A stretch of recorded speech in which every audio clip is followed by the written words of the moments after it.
नमस्कार, स्वागत है आप सभी का शिक्षा सिटी के यूट्यूब चैनल में।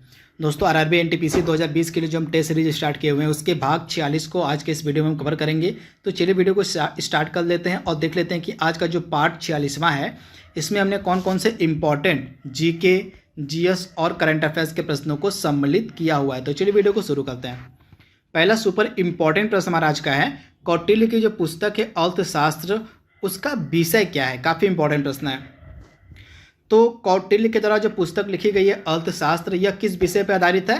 तो यह राजनीतिक नीतियों पर आधारित है, यानी राइट आंसर आपका हो जाएगा ऑप्शन, यानी कि राजनीति पर आधारित है कौटिल्य की जो पुस्तक है अर्थशास्त्र। तो आप इसे याद देखिएगा, ऑप्शन जो इसका डी है बिल्कुल सही है, राजनीतिक नीतियों पर। अगला प्रश्न है, मेगास्थनीज ने भारतीय समाज को कितने श्रेणियों में विभाजित किया? तो जो मेगास्थनीज था इसने भारतीय समाज को कितने श्रेणियों में विभाजित किया था?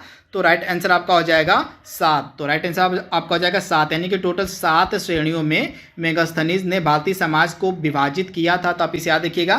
तथा मेगास्थनीज के द्वारा एक फेमस पुस्तक लिखी गई थी, इस पुस्तक का क्या नाम था? तो इंडिका। कौन सी पुस्तक लिखी गई थी? तो इंडिका नामक जो फेमस बुक थी यह मेगास्थनीज के द्वारा लिखी गई थी। अगला इंपॉर्टेंट प्रश्न है, निम्न में से किसने सर्वप्रथम व्यापक पैमाने पर स्वर्ण मुद्रा का प्रचलन किया? मतलब किस शासक के द्वारा जो है सबसे अधिक मात्रा में जो है स्वर्ण मुद्राओं का प्रचलन करवाया गया था? तो इसका राइट आंसर हो जाएगा कुषाण वंश का जो शासक था विम कटफिशस। आप याद देखिएगा, कुषाण वंश का जो शासक था विम कटफिशस, इसने सर्वप्रथम व्यापक पैमाने पर जो है स्वर्ण मुद्रा का प्रचलन किया। तो राइट आंसर आपका हो जाएगा ऑप्शन सी, विम कटफिशस। यह कुषाण वंश का शासक था। किस वंश का? तो कुषाण वंश का यह शासक था। अगला प्रश्न है, गंधार मतलब कला की जो गंधार शैली थी यह निम्न समय में मतलब किस समय में फूली फली? आपको बताना है। तो कला की जो गंधार शैली थी यह किसके समय में फली फूली थी? तो इसका राइट आंसर आपका हो जाएगा कुषाणों के समय में जो है कला की जो गंधार शैली थी इसका काफ़ी ज़्यादा विकास हुआ था। तो राइट आंसर आपका हो जाएगा कुषाणों के समय, यानी ऑप्शन ए इसका बिल्कुल सही है। अगला प्रश्न है, शुंग वंश के बाद किस वंश ने भारत पर राज किया? तो शुंग वंश के बाद किस वंश ने भारत पर राज किया था? तो इसका राइट आंसर हो जाएगा कर्ण वंश, यानी ऑप्शन डी इसका बिल्कुल सही है। कर्ण वंश ने शुंग वंश के बाद भारत पे राज किया था। अगला प्रश्न है, राजा खारवेल जो था उसका संबंध किस स्तंभ लेख से है? काफी इंपॉर्टेंट प्रश्न है। तो जो राजा खारवेल था उसका जो नाम है वह किस स्तंभ लेख से जुड़ा हुआ है? तो हाथी गुम्बा लेख से जुड़ा हुआ है राजा खारवेल का नाम। तो ऑप्शन सी इसका बिल्कुल सही है, हाथी गुम्बा लेक के साथ। तो ऑप्शन सी इसका आप याद रखिएगा, हाथी गुम्बा लेक के साथ किसका नाम जुड़ा हुआ है? तो राजा खारवेल का। अगला इंपॉर्टेंट प्रश्न है, एक गैर सदस्य के रूप में संसद के किसी एक सदन की कार्यवाही में भाग कौन ले सकता है? आपको बताना सिंपली कि वह कौन व्यक्ति है, वह कौन है जो संसद का सदस्य न होते हुए भी संसद की कार्यवाही में भाग ले सकता है? तो भारत का जो महान्यायवादी होता है, जो अटॉर्नी जनरल ऑफ इंडिया होता है, वह संसद का सदस्य न होते हुए भी यह संसद की कार्यवाही में भाग ले सकता है। तो राइट आंसर आपका जाएगा option C, attorney general of India, यानी कि भारत का महान्यायवादी। अगला प्रश्न है, एक उच्च न्यायालय का जो न्यायाधीश होता है वह अपना त्यागपत्र किसको देता है?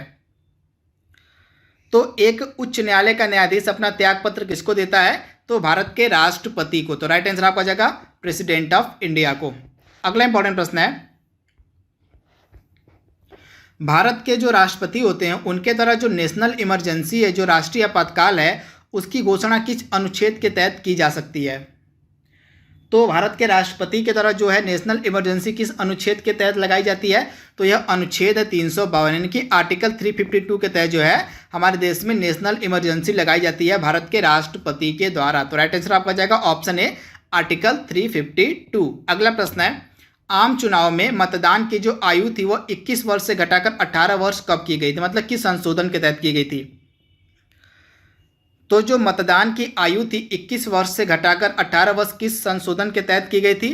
तो यह संशोधन किया गया था 61वां संविधान संशोधन, इसी के तहत जो है 21 वर्ष से आयु को घटाकर 18 वर्ष कर दिया गया था मतदान की। तो आप इसे याद देखिएगा, ऑप्शन बी इसका बिल्कुल सही है, 61वें संशोधन के द्वारा।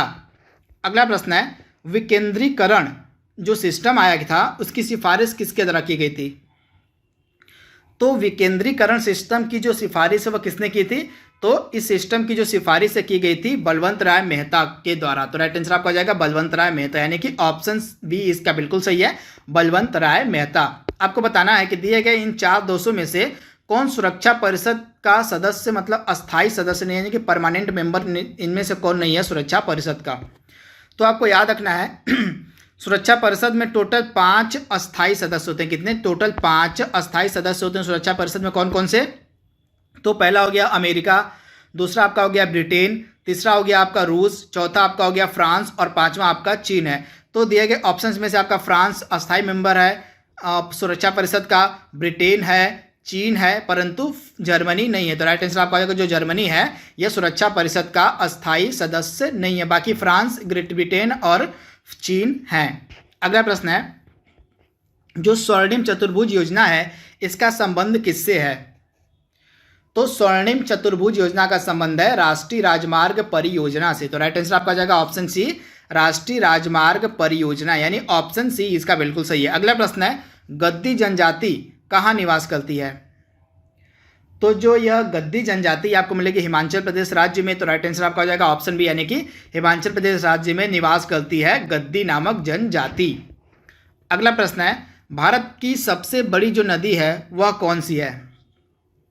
तो सबसे बड़ी नदी वह हमारे देश की कौन सी है? तो गंगा नदी। आप याद रखिएगा गंगा नदी हमारे देश की सबसे लंबी नदी है। तो आप इसे याद रखिएगा ऑप्शन सी इसका बिल्कुल सही। टोटल इसकी कुछ लंबाई है 2525 किलोमीटर है गंगा नदी की। अगला प्रश्न है, तिब्बत में मानसरोवर झील के पास से किस नदी का उद्गम होता है? तो तिब्बत में जो मानसरोवर झील है इसके पास से किस नदी का उद्गम होता है? तो उपयुक्त सभी, यानी कि ब्रह्मपुत्रा नदी, सतलज नदी और सिंधु, इन तीनों नदियों का जो उद्गम है यह तिब्बत में मानसरोवर झील के निकट से होता है। तो राइट आंसर आपका आ जाएगा ऑप्शन डी, उपयुक्त सभी। अगला प्रश्न है, नर्मदा, सोन और महानदी कहाँ से निकलती हैं? तो ये जो तीनों नदियां हैं नर्मदा, सोन और महानदी ये निकलती हैं अमरकंटक के पठार से, यानी ऑप्शन बी इसका बिल्कुल सही है, अमरकंटक के पठार से। अगला प्रश्न है, निम्न राज्यों में से किस राज्य में जाड़ों में वर्षा होती है? यानी कि आपको बताना है कि दिए गए ऑप्शंस में से वह कौन सा राज्य जिसमें विंटर में यानी कि जाड़ों के मौसम में वर्षा होती है? तो ऑप्शन इसका बी बिल्कुल सही, तमिलनाडु में, यानी ऑप्शन बी इसका बिल्कुल सही, तमिलनाडु में जो है जाड़ों के समय में वर्षा होती है। अगला प्रश्न है, वर्षा की जो बूंद गोलाकार होती है वह किस कारण से होती है? तो वर्षा की बूंद की जो गोलाकार आकृति यह किस कारण से होती है? तो पृष्ठ तनाव के कारण, यानी ऑप्शन बी इसका बिल्कुल सही है, सरफेस टेंशन, यानी कि पृष्ठ तनाव के कारण जो है वर्षा की जो बूंद होती है उसकी आकृति गोलाकार होती है। अगला प्रश्न है, जो हमारा प्रथम भारतीय उपग्रह था इसका नाम आर्यभट्ट था, यह कब छोड़ा गया था? तो भारत का जो पहला उपग्रह था आर्यभट्ट यह छोड़ा गया था 19 अप्रैल 1975 को। तो राइट आंसर आपका जाएगा ऑप्शन बी, 19 अप्रैल 1975 को जो है प्रथम भारतीय उपग्रह आर्यभट्ट छोड़ा गया था। अगला प्रश्न है, निम्न में से कौन सी जो धातु है वह अर्धचालक यानी कि सेमीकंडक्टर के रूप में ट्रांजिस्टर में प्रयोग की जाती है? तो वह कौन सी धातु है जो अर्धचालक यानी कि सेमीकंडक्टर के रूप में ट्रांजिस्टर में उपयोग में लाई जाती है? तो यह धातु है जर्मेनियम, यानी ऑप्शन बी इसका बिल्कुल सही, जो जर्मेनियम धातु है यह अर्धचालक के रूप में ट्रांजिस्टर में उपयोग में लाई जाती है। अगला प्रश्न है, निम्नलिखित में से कौन वैकल्पिक ऊर्जा का सबसे बड़ा भंडार है? तो इसका राइट आंसर हो जाएगा जो सौर ऊर्जा है यह वैकल्पिक ऊर्जा का सबसे बड़ा भंडार है। तो ऑप्शन ए इसका बिल्कुल सही है, सौर ऊर्जा। अगला प्रश्न है, पानी का पीएच मान आपको बताना है। तो पानी का पीएच मान 7 होता है, तो राइट आंसर आपका हो जाएगा 7। अगला प्रश्न है, हाल ही में किस आईआईटी संस्थान ने पानी से हाइड्रोजन ईंधन बनाने की तकनीक विकसित की है? काफी इंपॉर्टेंट प्रश्न है करंट अफेयर्स का ये। तो वह कौन सा आईआईटी संस्थान है? तो आईआईटी मंडी जो है इसके द्वारा पानी से हाइड्रोजन ईंधन बनाने की जो तकनीक है वह विकसित की गई है। तो राइट आंसर आपका हो जाएगा ऑप्शन ए, आईआईटी मंडी। अगला प्रश्न है, कौन सा राज्य अपना पहला हिम तेंदुआ सर्वेक्षण कराने जा रहा है? तो पहला जो हिम तेंदुआ सर्वेक्षण यह कराएगा उत्तराखंड। तो राइट आंसर आपका जाएगा उत्तराखंड राज्य। अगला प्रश्न है, बक्सा बर्ड फेस्टिवल किस राज्य में आयोजित किया गया? तो जो बक्सा बर्ड फेस्टिवल या किस राज्य में आयोजित किया गया? तो राइट आंसर आपका जाएगा पश्चिम बंगाल राज्य में, यानी ऑप्शन बी इसका बिल्कुल सही है, पश्चिम बंगाल राज्य में जो है हाल ही में बक्सा बर्ड फेस्टिवल का आयोजन किया गया है। अगला इंपॉर्टेंट प्रश्न है, 5वां जो दलहन कॉन्क्लेव है इसका आयोजन किस राज्य में किया गया? तो जो 5वां दलहन कॉन्क्लेव है इसका आयोजन 2020 का कहां पे किया गया? तो महाराष्ट्र में, यानी ऑप्शन डी इसका बिल्कुल सही, महाराष्ट्र। अगला प्रश्न है 9 जनवरी 2020 को प्रवासी भारतीय दिवस का कौन सा संस्करण मनाया गया? तो 9 जनवरी 2020 को जो है प्रवासी भारतीय दिवस का कौन सा संस्करण मनाया गया? तो 16वां संस्करण। कौन सा संस्करण? तो 16वां संस्करण मनाया गया 9 जनवरी 2020 को प्रवासी भारतीय दिवस का। तो ऑप्शन बी इसका बिल्कुल सही है, 16वां संस्करण। अगला प्रश्न है हेनले पासपोर्ट इंडेक्स 2020 में भारत का कौन सा स्थान है? तो जो 2020 का हेनले पासपोर्ट इंडेक्स जारी किया गया था इसमें भारत की रैंकिंग थी 84th। कौन सी? तो 84वां स्थान था भारत का। तथा सबसे जो तगड़ा पासपोर्ट है, सबसे जो बढ़िया पासपोर्ट किस देश का था इस इंडेक्स के मुताबिक? तो जापान का जो पासपोर्ट था वह सबसे अच्छा था तथा इसमें भारत की रैंकिंग 84वीं थी। आज का लास्ट प्रश्न हमारा है जो कि करंट अफेयर्स का है। हाल ही में किस राज्य ने अपनी विधानसभा के लिए नया लोगो अपनाया है जिसमें राज्य पुष्प फास्क टेल ऑर्किड चिन्हित है? तो यह राज्य है अरुणाचल प्रदेश। इसने अपनी विधानसभा के लिए एक नया लोगो अपनाया जिसमें राज्य पुष्प जो उसका है फॉक्स टेल ऑर्किड इसको चिन्हित किया गया है। तो राइट आंसर आपका हो जाएगा अरुणाचल प्रदेश, यानी ऑप्शन बी इसका बिल्कुल सही है। तो दोस्तों यहाँ पे हमने जो टेस्ट सीरीज हमारी है 46वें नंबर की, उसको हमने कवर कर लिया है। आई होप आपको वीडियो पसंद आएगा। तो आज के लिए बस इतना ही। Thank you, thanks for watching, thank you. Hello friends, जैसा कि मैं आपको रोज़ प्रमोशनल वीडियोस में बता रहा हूँ कि अनअकैडमी के सब्सक्रिप्शन जो हैं वो महंगे होने वाले हैं। तो मैं यही आपसे कहूँगा कि अगर आप सब्सक्रिप्शन लेने के मूड में हैं, अगर आप सब्सक्रिप्शन लेने के लिए प्रिपेयर्ड हैं, जो कि आपके ग्रुप डी के अब एग्जामिनेशंस हैं प्लस एसएससी के एग्जामिनेशंस हैं आपके, तो ज़रूर आप एसएससी कैटेगरी में जाके सब्सक्रिप्शन ले सकते हैं, जहाँ कि आप देख रहे हैं कि प्राइसेस जो है जल्दी बढ़ने वाले हैं और प्लस अभी आपको एक्स्ट्रा डिस्काउंट्स भी चल रहा है जिसके बारे में हम बताएंगे। तो जल्दी से सब्सक्रिप्शन ले लीजिए। बेनिफिट्स क्या क्या मिलेंगे कि आपको डाउट क्लियरिंग सेशंस को प्रायोरिटीज दी गई हैं, वो आपको मिल जाएंगे, लाइव सेशंस मिल जाएंगे, लाइव क्लासेस मिल जाएंगे, इंटरेक्टिव क्लासेस जिसमें मेरी भी क्लासेस दिखती हैं। कोड यूज़ करना पड़ेगा आपको wimlace@14, ठीक है। wimlace@14 जैसे ही कोड यूज़ करेंगे तो आपको क्या होगा, यहाँ पे 20% ऑफ अभी मिल जाएगा प्लस अप टू 10% तक ऑफ जो है वो कॉइन से भी मिल जाएगा। तो अप्रॉक्स 20 to 30% तक ऑफ पा सकते हैं। तो जल्दी ही प्राइजेस बढ़ने वाले हैं।